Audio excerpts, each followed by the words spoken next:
नमस्कार मित्रांनो, मी स्वाती तोरसेकर एशा पृथ्वीमध्ये तुमचं स्वागत करते. मोदी सरकारने मार्च 2026 मध्ये एक विधेयक आणलं आणि त्याचं नाव FCRA अमेंडमेंट ऍक्ट आहे. FCRA म्हणजे फॉरेन कॉन्ट्रीब्युशन रेग्युलेशन ऍक्ट. याचा अर्थ असा की परदेशामधून ज्या ज्या स्वयंसेवी संघटनांना भारतात असलेल्या मदत मिळते, आर्थिक मदत येते, ती आर्थिक मदत ते कशी वापरतात, तिची विल्हेवाट कशी लावली जाते, ह्याच्या संदर्भाने ही अमेंडमेंट आलेली आहे. आपल्याला माहिती आहे की मोदी सरकार 2014 पासून या विषयामध्ये अतिशय सावध आहे आणि त्यांनी फार मोठी कामगिरी केलेली आहे. पहिल्याच वर्षभरामध्ये काही हजार NGOची अशी परमिशन जी होती ती रद्द करण्यात आली. त्याच्यात इतक्या आश्चर्यकारक गोष्टी बाहेर आल्या, की काही-काही संस्था ज्या आहेत, त्या भारतीय कायद्यानुसार रजिस्टर्ड सुद्धा नव्हत्या आणि अशा अनरजिस्टर्ड संस्थांच्या नावाने सुद्धा इथे विदेशातून पैसा येत होता आणि तुम्हाला माहिती आहे, की अशा पैशाचा विनियोग काय होतो, हे आपण बघितलेलं आहे. मग ती अँटी CA आंदोलनं असोत, नाहीतर मणिपूरमधली आंदोलनं असोत, या सगळ्यासाठी पैसा बाहेरून येतो, हे आता उघड झालेलं आहे. तेव्हा त्यावेळेला सरकारने एक मोठं पाऊल उचललं आणि अनेक स्वयंसेवी संघटनांना स्वतःचे क्रेडेन्शियल्स जे आहेत ते सिद्ध करावे लागले आणि त्याच्यानंतर काही जणांची मान्यता सुद्धा काढून घेण्यात आली कारण त्यांनी असलेल्या कायद्यानुसार काम केलेलं दिसलं नाही. पण ही सगळी कार्यवाही होत असताना एक गोष्ट लक्षात आली, की समजा माझ्याकडे गेल्या वर्षभरामध्ये समजा 15 कोटी रुपये आलेले आहेत आणि त्याचा मी हिशोब देऊ शकले नाही केंद्र सरकारला, तर परिस्थिती काय होते, की केंद्र सरकार इथून पुढे मला अशा पद्धतीने आर्थिक मदत घेता येणार नाही, म्हणून कारवाई तर करते. पण जे आलेले 15 कोटी आहेत त्याचं काय? त्याचा विनियोग मी कसा करते ह्याच्यावर केंद्राचं आजपर्यंत लक्ष नव्हतं. तेव्हा आता ही जी अमेंडमेंट आलेली आहे म्हणजे जी दुरुस्ती आलेली आहे कायद्यामध्ये त्यानुसार जर का एखादी संस्था अशा प्रकारे या पैशाचा गैरवापर करताना दिसली, तर त्यांच्याकडे आलेली जे जे पैसे आहेत, जे अनयूज म्हणजे वापरले न गेलेले फंड्स आहेत, ते फंड्स आणि त्यांनी जर का त्याच्यामधून काही संपत्ती खरेदी केली असेल, तर ती संपत्ती त्याच्यावरती जप्ती या दोन्ही गोष्टींची तरतूद आता या विधेयकामध्ये केली गेलेली आहे. हे विधेयक जे आहे, ते काही एका धर्माला उद्देशून केलेलं नाहीये. धर्मांतरासाठी म्हणून इथे मोठ्या प्रमाणावरती पैसा येतो आणि ते त्याला धर्मांतर म्हणत नाहीत, ते प्रसारासाठी म्हणतात. मग तो ख्रिश्चनिटीचा प्रसार असेल किंवा इस्लामचा प्रसार असेल किंवा अन्य कुठल्या धर्माचा प्रसार, या निमित्ताने पैसा इथे पाठवला जातो आणि आम्ही तो त्या कारणासाठी खर्च करतो असं त्यांचं म्हणणं असतं.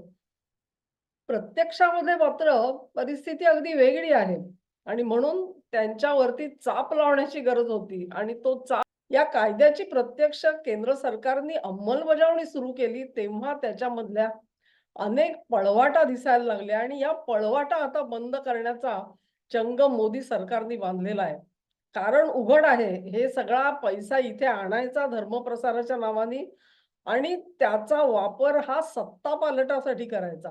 मोदी सरकारच्या विरोधामध्ये आंदोलनं उभी करायची, त्याच्यासाठी पाण्यासारखा पैसा वाहवला जातोय आणि मग अशा पद्धतीची ही आंदोलनं उभी करायची, सरकारला बदनाम करायचं. हे जे षडयंत्र आहे, त्या षडयंत्राला कुठेतरी खीळ घालण्याची गरज होती आणि ती खीळ आता या अमेंडमेंटमुळे व्यवस्थित लागू होणार आहे. तुम्ही म्हणाल मला हमी कशी मिळाली ह्याची? मी तुम्हाला कसं काय सांगू शकते हे? तर ह्या अमेंडमेंटच्या विरोधामध्ये आता अमेरिकेमध्ये एकच अत्यंत तीक्ष्ण प्रतिक्रिया यायला सुरुवात झाली आहे. आणि ह्या तीक्ष्ण प्रतिक्रिया ज्या आहेत, त्या केवळ रिपब्लिकन पक्षाकडून आलेल्या नाहीयेत, तर त्या डेमोक्रॅटिक पक्षाकडून सुद्धा आलेल्या आहेत. आणि दोघांनी मिळून हातमिळवणी करून भारताचं हे जे विधेयक आहे, त्याला विरोध करण्याचा मनोदय व्यक्त केलेला आहे. तिथेच तुम्हाला कळेल, की हात कसे त्यांचे बांधले गेलेले आहेत ह्याच्यामध्ये. म्हणजे त्यांना खात्री आहे, की आपण असे पैसे पाठवलेले आहेत आणि आपण अशा पद्धतीने मिळकती इथे गिळंकृत केलेल्या आहेत, तेव्हा त्या जप्त करायची जेव्हा पाळी आली, तेव्हा त्यांना जाग आलेली आहे आणि ते विरोध करतायत. आपल्याला आठवत असेल, की मार्को रुबियो जेव्हा भारतामध्ये येऊन गेले मे महिन्यामध्ये, त्यावेळी ते पहिल्यांदा उतरले कुठे? तर ते कलकत्त्यात उतरले. तिथून ते थेट मदर तेरेसा यांच्या संस्थेत गेले होते आणि तिथे त्यांनी काही काळ व्यतीत केला. अर्थात तिकडची जी मॅनेजमेंट आहे, त्यांच्याशी त्यांची सविस्तर बोलणी झाली आणि मग रुबियो साहेब हे उर्वरित आपल्या टूरसाठी रवाना झाले. तिथेच खरं म्हणजे हे स्पष्ट झालेलं होतं, की अमेरिकेला अशा प्रकारे ज्या देणग्या येतायत, त्यांचा बचाव करण्यासाठी म्हणून पवित्रा होता आणि मदर्स टेरेसांची जी संघटना आहे, जी संस्था आहे, त्यांनी त्यांना त्याबद्दलची पुरेशी माहिती दिली असेल. ते तिथे गेले याचाच अर्थ असा आहे, त्यांचा असा समज आहे, की ही जी संस्था आहे, तिचं फार नाव उज्ज्वल आहे भारताच्या जनतेच्या हृदयामध्ये आणि त्याच्यामुळे त्यांच्यावर अन्याय होतोय म्हटलं, की सामान्य जनतेला कदाचित पटून जाईल, की मोदी सरकार अशा प्रकारे अन्याय करतंय म्हणून. परंतु या संस्थेची प्रतिमा ऑलरेडी मलीन झालेली आहे. लोकांना त्याच्या मागचे जे कांगावे आहेत, ते सगळे समजलेले आहेत. त्यामुळे रुबियो साहेबांचा जर का असा अ, अंदाज असेल, होरा असेल, तर तो सपशेल हाणून पाडला जाईल, हे त्यांना त्यांना काही गोष्टी पटणं अशक्य असतं. त्यामुळे ते त्या पद्धतीने चालतात, परंतु आपल्याला दिशा कळते आहे.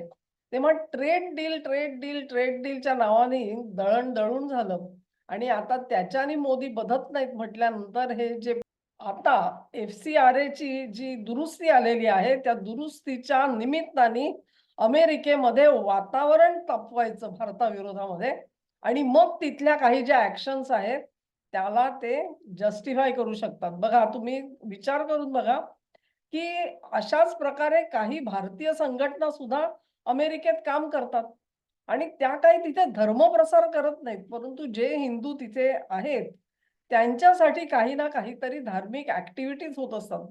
अशा अनेक संघटना असतील, तुम्हाला कल्पना आहे, मी नावं घेत नाही मुद्दाम इथे. पण आठवड्यातनं एकदा भेटणं, हिंदू तुमची परंपरा जी आहे, मायथॉलॉजी आहे, त्याच्यामधली तुमची तत्वधर्माची काय आहे, ती समजावून सांगणं तिथल्या नागरिकांना. मग ते लहान मुलं असतील किंवा मोठी माणसं असतील. कुठे आरती, पूजा आयोजित करणं, एखाद्या सणावाराच्या दृष्टीने कार्यक्रम आयोजित करणं, अशा पद्धतीचे कामं तिथे धार्मिक, सांस्कृतिक कामं चालतात. या सगळ्या संस्थांवरती सुद्धा अमेरिकेने जर चाप लावला, तर मला बिलकुल आश्चर्य वाटणार नाही. शिवाय जे अमेरिकन्स तिथे राहतात आणि इथल्या हिंदू धर्मादाय संस्थांसाठी जे मदत पाठवत असतील, त्यांना मदत पाठवण्यावर सुद्धा कदाचित बंदी येऊ शकेल. जसा एखादा कॅपिटल कंट्रोल असतो, की बाबा माझ्याकडे डॉलर आहेत म्हणून मला भारतामध्ये पाठवता आत्तापर्यंत तर काय मुक्त होतं सगळं. पण तुम्ही कुठल्या संस्थेच्या नावाने पाठवताय याच्यावरती जर का त्यांना बंधनं घालायची असतील, तर ते बंधनं घालू शकतात ह्याच्यानंतर. कारण अमेरिकन सरकार दोन्ही पक्ष जेव्हा एकत्र येतात, त्यावेळेला हे मोठं संकट आहे. हे आपण गृहीत धरायला पाहिजे आणि या निमित्ताने अमेरिकेमध्ये भारताविरोधातलं वातावरण तापवलं जाईल ह्याच्याबद्दल मला मनामध्ये शंका नाही. कुठूनही करून मोदी ट्रम्पचं जे काही मुद्दे ऐकत नाहीयेत, ते त्यांनी ऐकावेत म्हणून त्यांच्यावर दडपण आणण्याचे हे प्रयत्न आहेत. अन्यथा या अमेंडमेंटमध्ये त्यांना काय प्रॉब्लेम आहे? तुम्हाला जर का हा कायदा पसंत नसेल, तर तुम्ही भारतीय न्यायव्यवस्थेकडे जा, दाद मागा आणि त्या अमेंडमेंट ज्या आहेत त्या खारिज करून घ्या. त्याच्यात तुमचा हात कोणी धरलाय का? तर धरलेला नाहीये. त्या जर का अमेंडमेंट्स आहेत, त्या आमच्या घटनेनुसार योग्य असतील, तर त्या टिकतील.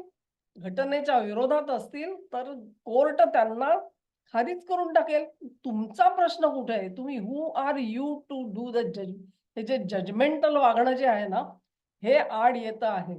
आणि भारत आणि अमेरिका ह्यांच्यातले जे बिनसलेले संबंध आहेत, त्याचा मूळ गाभाच हा तयार झालेला आहे, की कुठले ना कुठले तरी पूर्वग्रह मनामध्ये ठेवून ते बायडेन सरकार असेल किंवा ट्रम्प सरकार असेल, भारताशी वागण्याचा त्यांनी चंग बांधलेला आहे आणि मोदी त्याला बधत नाहीयेत. असं म्हणतात, की आता जिनिव्हामध्ये ट्रम्प सुद्धा आलेले आहेत आणि मोदींनी सुद्धा तिथे प्रयाण केलेलं आहे. तेव्हा दोघांची बैठक होणार आहे म्हणून dim, dim, dim, dim, dim, dim बातम्या तर येत आहेत, ती प्रत्यक्षात झाली तर त्याचा जो काही वृत्तांत येईल त्याच्यावर आपल्याला बघता येईल.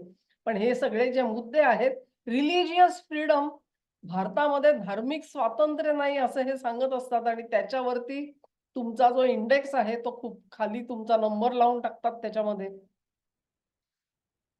एफ-सी-आर-ए अमेंडमेंट हा दुखरं गळू आहे आणि हे गळू जे आहे ते मोदी सरकारने निर्धार करून ही अमेंडमेंट आणलेली आहे. ते मागे येतील असं मला वाटत नाही. ज्यांना कोणाला त्याच्यावर आक्षेप असेल त्यांनी भारतीय न्याय व्यवस्थेकडे जावं आणि त्याच्यावर दाद मागावी. कारण मोदींना जर का पाऊल मागे घ्यायचं असतं तर त्यांनी विधेयक आणलंच नसतं. हा व्हिडिओ तुम्हाला आवडला असेल अशी आशा करते. तुम्हाला आवडला असेल तर लिंक शेअर करा, व्हिडिओला लाईक करा, चॅनेलला सबस्क्राईब करा आणि सहकार्य असं चालू ठेवा. नमस्कार.